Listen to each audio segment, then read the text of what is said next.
Biden directly before sending that letter? And do you have any sense of how he may be leaning to enact that 90-day button to extend it into the next administration? I talked to a very high-ranking White House official at the end of last week. I today, once again, extended my personal communication to the White House, not to the president, but to those who would be central to making a decision as to whether or not there should be an extension. So they're very well aware of what Senator Booker and I are attempting to do. I just want to say thank you for calling on all the bald members of the audience. I appreciate that. Now you can get some hairy. Yes, sir. Senator Booker, you talked about how you discussed that you use TikTok personally. What benefits have you seen from using TikTok for your I've got 9+ million constituents in New Jersey. Hundreds of thousands of them are getting the majority of their information and news about current events from that platform. So I want to meet the voters where they are, whether it's going to a barber shop, yes, I go to one, or whether it's going to town halls, but this is a virtual town hall. I've been doing TikToks the last couple days specifically about this issue, and you all know the functions. It's incredible to do a stitch and be able to respond directly to somebody's comments. Not only am I responding to a constituent, but I'm actually also opening up that conversation and that dialogue for many more people to benefit from. Modern elected leaders need to learn to use platforms that are speaking to the people where they are. And this, as the senator, and again, one of my friends and mentors has shown, is that this is a platform where many Americans are consuming their news. To take that away from them when it's not necessary, when we can find a solution to this, is just unacceptable. Yeah, and again, many people think this is just cat videos for kids. No. Hey, there's nothing against cat There's videos. we have nothing against cat Okay, videos. let's We say that. love cat videos. Yes. But it's also community. It's creators. It's small businesses. It's democracy. It's people talking to each other. And, again, it's 65% of all adults in the country. So let's just remember what we're talking about right now. And we have time to give a little bit of a reprieve so that we can have this conversation about the national security issues, about the potential purchase by other entities in our society. But it just makes no sense, and it's why on Inauguration Day, if this happens, oh my goodness, it'll be a battle for which story gets most attention above the fold. Inauguration of the president or TikTok banned in the United States. It'll be a battle. Both will be on the front page Could on you Monday. ask when somebody over 35? There's 2 of them or 3 of them here. And yes, back here. So, 2 questions. Do you think He's not over 35. very kind. Do you think TikTok meets the legal threshold to get an extension right under the law? They have to have a binding agreement to sell. And realistically, can this get done in 90 days? I mean, given the algorithm, given China, can there be a sale in 90 days? Yeah, well, there's been an offer on the table from Frank McCourt and others for a week.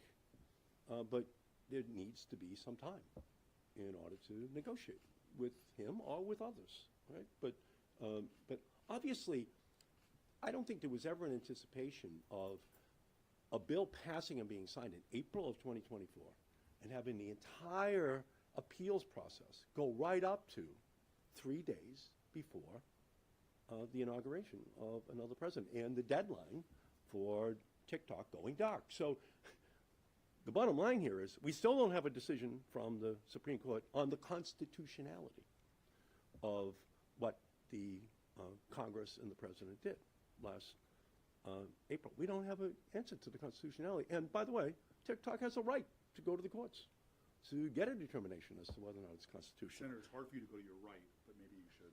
So that's why the extension really makes a lot of sense, because the courts haven't even yet determined its constitutionality, and as a result, they haven't left enough time to consummate a purchase if necessary. Yes, sir. To the right. Thank you, Appropriately, he's in red, Thank too. you, Senator Booker.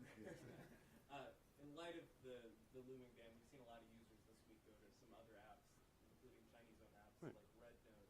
Is that a concern? Does there need to be a more comprehensive approach from Congress for combating some of these foreign-owned apps and copycats of TikTok as they pop up? Right, and as you make your red note question, we're so glad that you've worn your red sweater in order to, be part of that theme that, that you're channeling in the question. That's why we need a timeout. We need hearings. We need experts. We need to know what we're talking about. The Senate never considered this issue. It was jammed into the Ukraine-Israel humanitarian relief bill with no discussion on our side. It's just a part of the problem with the legislative process that we have right here. But in a case like this, it just has incredible negative consequences. And this migration towards red note is a very good example of the law of unintended consequences, which the Congress right now doesn't know anything about.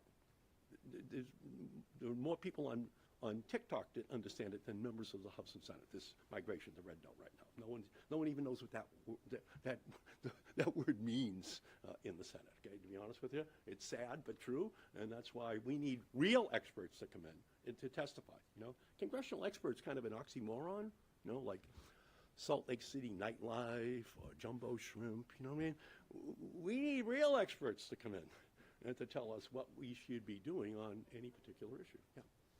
You want to go to your right, stay your right, sir? Do you want to stay? Oh, yeah. She's one of the first hands Yeah, up. please. I feel bad. So you say that the appeals process has taken some time, but why wait until now to do this? It was passed initially in April. Why didn't, or have you been working on this for months? Oh, I've been working on this all along. I actually went out on the Senate floor on the day it passed and said, this is a big mistake, putting the TikTok ban in that must-pass legislation. I gave a very extensive speech that day. I was trying to talk to the Senate about how respectful they should be of the consequences of just, without any debate or thought, abolishing the most popular, social media site in the country. And so, yeah, I was on it from day one at 8 a.m., the day of the ban passing in the Senate, and I've been on it every day since. And I just want to give him a little more credit. He's been working on this for some time, talking to a lot of people. And again, even today, I want to thank the TikTok users. We showed, just by him going on video and talking to it, his videos on TikTok just about this subject have millions of views. I think more and more legislators are seeing that. So one, his leadership has been there from the beginning, but I keep wanting to go back that this is a democracy. Your voice matters, and I want to continue to encourage TikTok users to let your voice be heard by your representatives, by your senators, by the outgoing president, by the incoming president, because I really think this is one of those situations where the power of the people is greater than the people in power, and you are making a difference. Your voice is being heard, and that's why on our bill, we have so many new members jumping onto our bill and creating some momentum. So please don't give up. Please keep pushing for a common sense solution to this. Right. And as recently as yesterday afternoon, talking to my Senate colleagues, they didn't even know that the intelligence community has filed an affidavit with the D.C. Circuit Court of Appeals saying they have no information about the compromise of this information. So, so we need to do a big educational, process here in the Senate, and we just need time out on the field while we study this issue and try to get a reasonable solution. Because again, the creators, the communities that are out there right now are desperate. They're seeing, and many of them, their lives that are just going to be eradicated. 7 million small businesses who use this technology. There's at least 225,000 jobs directly related to TikTok, all gone, because it's going dark. TikTok has made that clear. It's going dark on Sunday. Yes? What do you make of all of these major tech CEOs that are going to be on the platform on Inauguration Day, some of them even altering some of their practices to, better suit Trump? What do you make of that? As the author of the big three pieces of legislation in the 1990s that created the digital revolution, obviously, on the one hand, I'm proud that we have moved the whole country from analog to digital. When my final bill passed, I was the lead Democrat. In February of 1996, when President Clinton signed it, not one home in America had broadband. Not one home. So the goal was to move America from broadband, narrowband to broadband, from dial-up to broadband, from analog to digital. And we've been successful. In the first generation, Google, eBay, Amazon, Hulu, YouTube, You know, I'm very proud of that. But there's a successor group of companies, including TikTok and others, you know, that are now filling the space. That was the goal. But there is a Dickensian side to this revolution, which I said back in 1996. It's the best of technologies and the worst of technologies simultaneously. It can enable, it can ennoble, it can degrade, it can debase. It can do it all. The big companies, they tout all the great stuff they do, enabling, ennobling. And they try to hide the degrading, the debasing. Huh? They try to hide it. So as they're up there on the platform, the companies that are the principal beneficiaries of those 3 bills that I'm very proud of, believe me, I know how important it is that I have introduced my AI Civil Rights Act, endorsed by every single civil rights group in the United States, okay, as part and parcel of this AI revolution that they're all talking about. So as I see them up there, I know that we need an AI Civil Rights Act.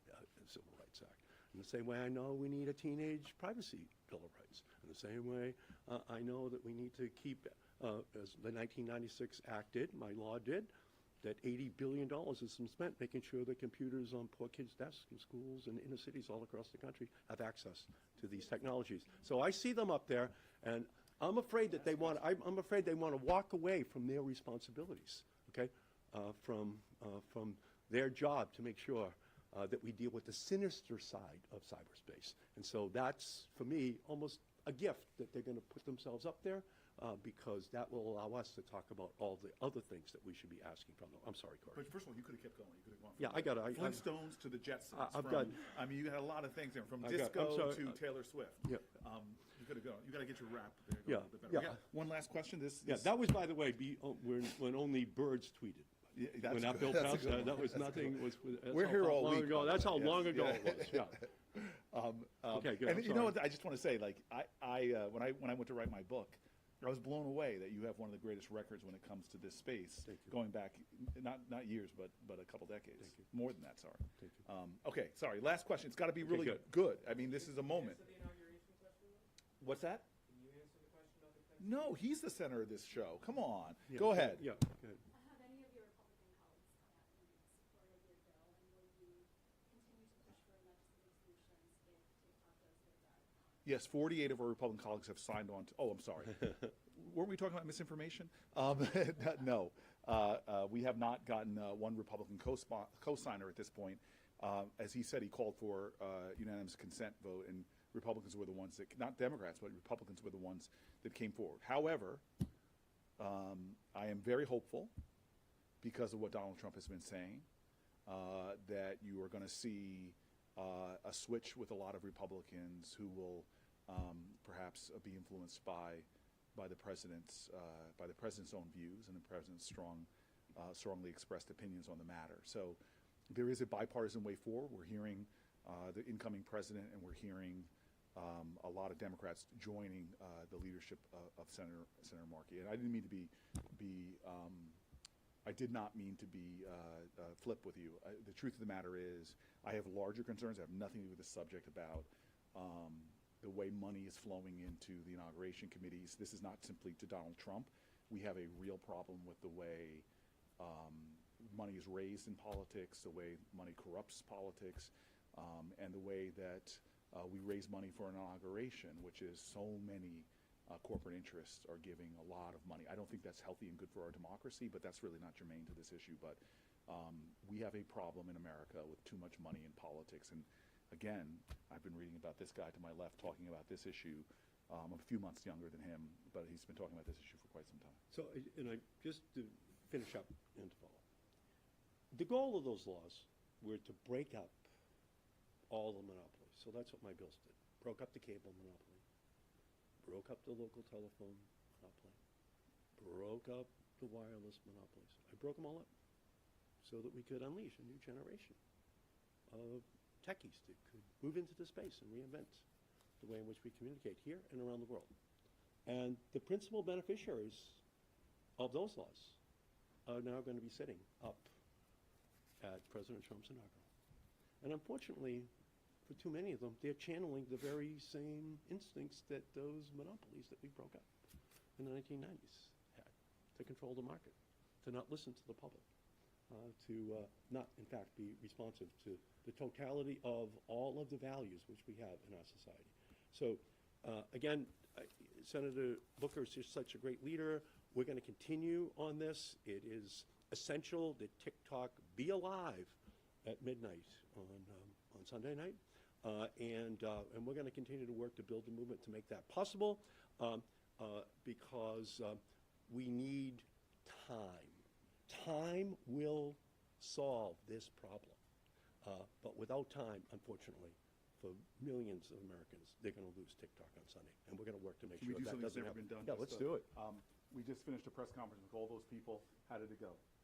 It went great. We have the attention of the brilliant Washington Press Corps, and this message is going to continue to be spread across the country. TikTok must not go dark on Sunday. Amen. Amen. Thank you. Thank you. All right, everybody. Thank you all so much. Thanks for coming. Appreciate it. Thank you. We don't have to get consent to use their pictures in our TikTok. Should you be posting that now? I'll assume. Hey, members of the press, someone's AirPods are on the